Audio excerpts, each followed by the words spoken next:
Saya kira bagus karena memang di Jawa Barat sendiri kan 38% petani kan usianya 45-49 ya. Tanpa ada program regenerasi dari sekarang, itu akan terjadi persoalan yang sangat serius terhadap pertanian kita.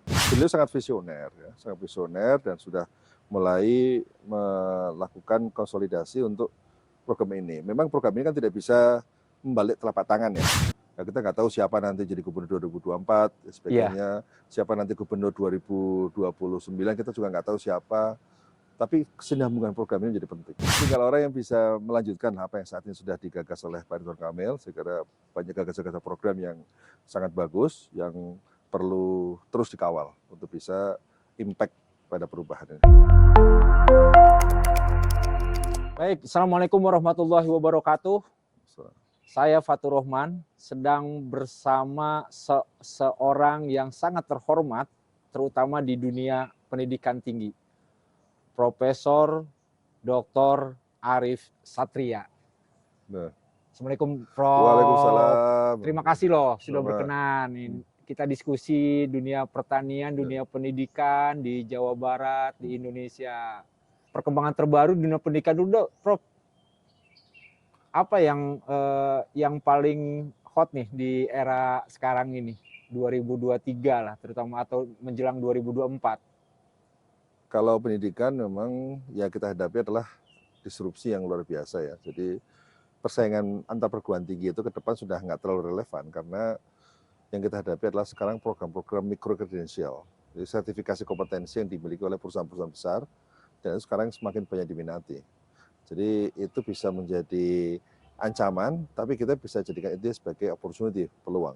Oke, kembali kita ngomong-ngomong soal herbal dan sebagainya, saya akan lanjut ke soal isu krisis pangan yang akan dihadapi dunia. Ya. Yang katanya sudah mulai banyak shutdown gitu di beberapa negara, atau benar nggak sih? Nah, memang betul karena satu perubahan iklim kan sudah di mana-mana ya. Variabilitas iklim ini sudah menjadi ancaman. Jadi tanaman kopi itu, jadi kalau kita ini selama ini minum kopi tiap pagi, kalau perubahan iklim itu terus terjadi, setiap kenaikan 1 derajat itu akan berpengaruh pada penurunan produktivitas kopi. Jadi kalau kondisi kayak gini terus bertahan, 2080 kopi nggak ada lagi di dunia. Wah, saya nggak bisa ngopi atau, Prof. Nah itu. Jadi kalau perubahan iklim dipertahankan tidak diantisipasi, maka 2080 kita nggak bisa ngopi lagi. Antisipasi terbaiknya seperti apa dengan perubahan iklim tadi itu? Nah itulah pentingnya kita harus melakukan dari sisi mitigasinya. Mitigasi ya, perubahan iklimnya harus diredam, diantisipasi. Di sisi lain kita harus menciptakan adaptasi-adaptasi, teknik budidaya yang adaptif terhadap perubahan iklim, varietas-varietas yang lebih adaptif terhadap perubahan iklim. Dan kita harus memang lebih inovatif lah menghadapi itu. Kalau konkretnya nih, yang paling penting sekali selain kopi tadi itu yang wajib diwaspadai di krisis pangan ya, sekarang Indonesia? Masalah perubahan pola tanam ya. Pola tanam yang berubah, bergeser-bergeser, sehingga kita tidak lagi memprediksi kapan kita mulai tanam, tahun depan berbeda, tahun ini berbeda, tahun depan lagi berbeda lagi. Jadi kita harus terus jeli ya melihat perkembangan setiap waktu. Tapi pasti bahwa itu akan terjadi di Indonesia gitu, krisis pangan yang perubahan iklim tadi secara global tadi itu. Ya sudah menjadi ancaman dan hanya Indonesia, global itu baru perubahan iklim. Ini belum soal COVID kemarin yang terjadi, ya, di mana distribusi terganggu, kemudian Ukraina dan Rusia sebagai produsen gandum dunia yang luar biasa, yang sehingga suplai ke dunia terganggu karena konflik antar Rusia dan Ukraina itu. Karena mereka kan kira-kira menguasai 20-30% gandum dunia. Jadi kalau mereka perang, repot nih. Oke, nah ngomong-ngomong IPB, berarti saya juga selalu teringat dengan pastinya IPB ada di Jawa Barat dengan program-program Jawa Barat. Jawa Barat itu terutama Gubernur Ridwan Kamil itu punya program petani milenial. Ya. Pandangannya, Prof? Saya kira bagus karena memang di Jawa Barat sendiri kan 38% petani kan usianya 45-49 ya. Kira-kira 10 tahun lagi mereka akan berusia 55 sampai hampir 60. Ya.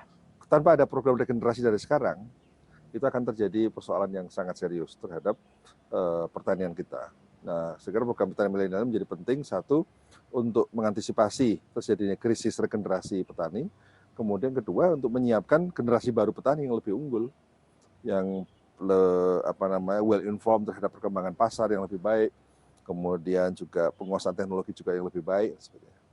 Nah, program-program Ridwan Kamil di pertanian sendiri, konkretnya dalam pandangan Prof. Arief? Ya, saya kira bila oleh gubernur ini beliau sangat visioner, ya, sangat visioner dan sudah mulai melakukan konsolidasi untuk program ini. Memang program ini kan tidak bisa membalik telapak tangan ya, segala satunya bisa cepat impactful ya. Ini butuh proses yang panjang karena membangun entrepreneurship kaum muda untuk petani itu butuh proses, butuh pemagangan, butuh nurturingnya itu berbeda dengan kita yang sekedar nanam. Jadi ini program petani milenial kan bukan sekedar program hanya sekedar bagaimana kita menanam, tapi bagaimana kita menanam dan menguntungkan. Itu memang tidak mudah. Ya. Jadi saya mengapresiasi program petani milenial ini sebagai gebrakan untuk melakukan upaya antisipasi terhadap krisis petani di masa depan. Ya. Sekali lagi, impact-nya memang impact jangka panjang, bukan impact hari ini. Tapi mental anak muda kita bisa itu ya? Harusnya bisa. Mau menjadi banyak petani. Di IPB aja yang menjadi pengusaha sekarang ada 43%. 43% ingin menjadi pengusaha. ingin menjadi pengusaha. Ya, termasuk dalam bidang pertanian. Yang ingin menjadi dosen paling berapa? 6%. Sebenarnya tantangan pertanian sendiri bagi anak muda apa sih, Prof? Justru sekarang anak muda sudah mulai senang pertanian dibandingkan dengan sebelum-sebelumnya. Oh ya? Loh iya, karena sekarang muncul smart farming. Jadi sekarang pertanian dengan pola pertanian yang smart menggunakan teknologi yang terkini, sekarang sudah menarik mereka untuk masuk. Hanya masalahnya mereka saat ini kan masuk di e-commerce, ya. Kemudian masuk di sektor yang seperti urban farming, ya, kemudian hidroponik. Itu sektor-sektor yang sekarang mudah dimasuki oleh kaum muda. Tapi itu sektor sawah, ya, tanaman pangan, padi sawah, saya belum melihat adanya kaum muda yang brilian untuk mentransformasi itu. Memang ini program yang harus kita fokuskan adalah bagaimana mendorong produksi tanaman pangan, ya, dengan anak-anak muda, dengan pola-pola yang lebih smart dan sebagainya. Kalau yang di hidroponik udah banyak. Sudah banyak sekali, e-commerce sudah banyak sekali. Tapi yang masuk di tanaman pangan untuk padi sawah ini masih belum maksimal. Di negara lain, Prof, ada nggak sih sebetulnya Justru petani milenial itu? Justru negara lain lebih parah lagi. Lebih parah lagi? Lebih parah lagi, mereka butuh tenaga orang Indonesia. Jepang, Taiwan, itu butuh orang Indonesia.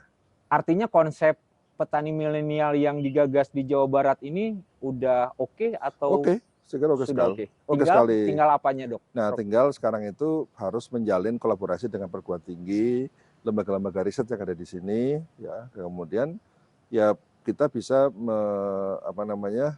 memperluas ya arena kontribusi dari masing-masing kampus untuk memperkuat program petani milenial ini. Sejauh ini keterlibatan kampus terhadap program petani milenial? Ya, memang sekarang kita ya dari awal kita mendiskusikan dengan Pak Gubernur, kita mendiskusikan dengan tim yang sudah dibentuk oleh Gubernur.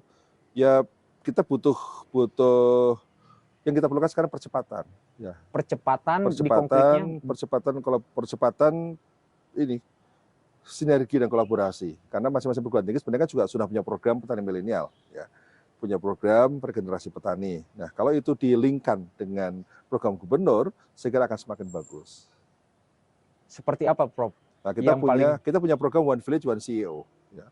Itu ada di lebih dari 400 desa se-Indonesia misalnya gitu. Ini sudah berjalan dan kemudian sebagian desa sudah ekspor. Saya dengan Pak Gubernur ekspor kopi dari Garut, ekspor media tanam dari Cipanas, ya, media tanam dari kotoran kambing. Kemudian banyak sekarang pesantren-pesantren yang sudah ekspor untuk ekspor cabai. Itu sebagian dengan teknologi IPB. Ya. Jadi dari program itu sekarang sudah banyak menghasilkan eksportir-eksportir. Itu kan contoh ya, contoh bagaimana program yang kita desain kemudian impactful terhadap devisa negara, terhadap perubahan desa-desa kan jadi semakin menggeliat kan, pertumbuhan ekonomi semakin bagus. Yang saya khawatirkan setiap program pemerintah itu terutama petani milenial hanya tren sesaat gitu kan. Stabilitasnya tidak ada, tidak tampak gitu. Ya itulah perlu support dari perguruan tinggi secara maksimal dan perlu sinergi, dan bentuk programnya mungkin bisa lebih fleksibel, programnya bisa lebih apa ya, lebih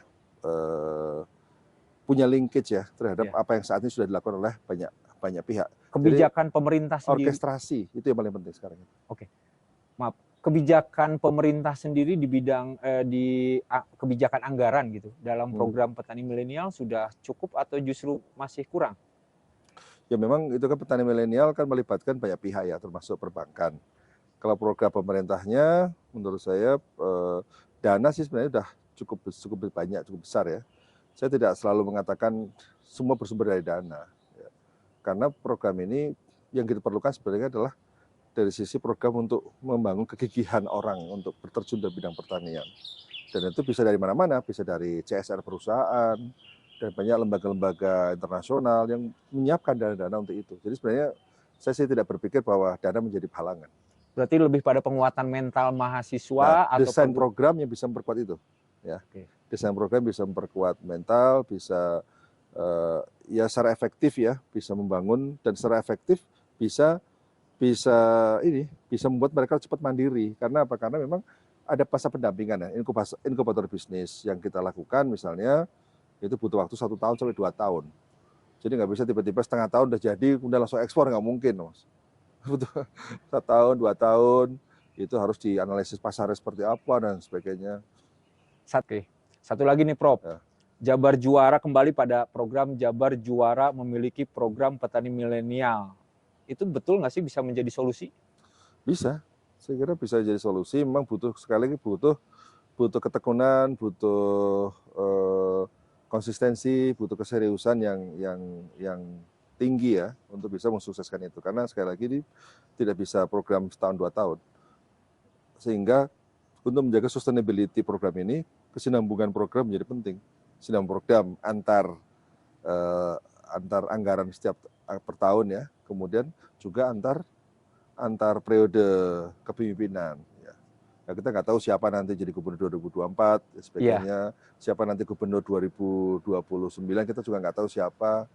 Tapi kesinambungan program ini menjadi penting. Karena untuk membuat petani semakin kuat, menjadi pertanian semakin tangguh, itu kesinambungan antar periode kepemimpinan saya kira sangat penting. Ada saran, Prof. Di Desember akhir tahun inilah, Ridwan Kamil juga kan sudah selesai menjadi gubernur, terus dilanjutkan periodenya sama dengan pejabat. Ada saran pejabat seperti apa yang harus memimpin Jawa Barat gitu sebelum ya pemilihan gubernur berlangsung? Ya tentu yang bisa meneruskan ya, kan tinggal setahun setengah aja. Cuma dalam setahun setengah tapi tinggal orang yang bisa melanjutkan apa yang saat ini sudah digagas oleh Pak Ridwan Kamil. Saya kira banyak gagasan program yang sangat bagus, yang perlu terus dikawal untuk bisa impact pada perubahan ini, memberikan impact. Ada karakternya nggak? Kepemimpinan seperti apa yang dibutuhkan Jawa Barat? Karena karakteristiknya juga berbeda-beda. Ya karakter tentu yang bisa merangkul semua golongan, yang punya aksesibilitas yang baik, ya. Kemudian bisa menjahit stakeholders yang ada di Bogor ini untuk berkolaborasi, karena nggak bisa Pemprov sendiri. Jadi kemampuan untuk bisa berjejaring ya dengan dunia pendidikan tinggi, kemudian bisa menjadi ada hubungan nyampe juga dengan pemerintah pusat.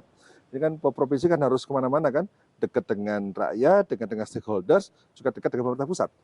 Karena itu harmoni yang harus diciptakan. Agar keberlanjutannya terjadi. Betul. Apa harapan untuk Kang Emil dan Jabar? Untuk Kang Emil, harapan saya terus memberikan kontribusi untuk Indonesia. Ya, beliau adalah tokoh yang punya potensi yang sangat baik, yang luar biasa, visioner. Ya. Dan untuk Jabar, tentu Jabar harus tetap menjadi epicentrum pertanian di Indonesia. Baik, terima kasih Prof. Arief. Terima kasih Atas waktunya. Senang sekali nih saya bisa berdiskusi dan merasa terhormat sekali dengan pemikiran Prof. Arief untuk kemajuan pertanian dan pendidikan di Indonesia. Terima kasih. Assalamualaikum warahmatullahi wabarakatuh. Waalaikumsalam warahmatullahi wabarakatuh.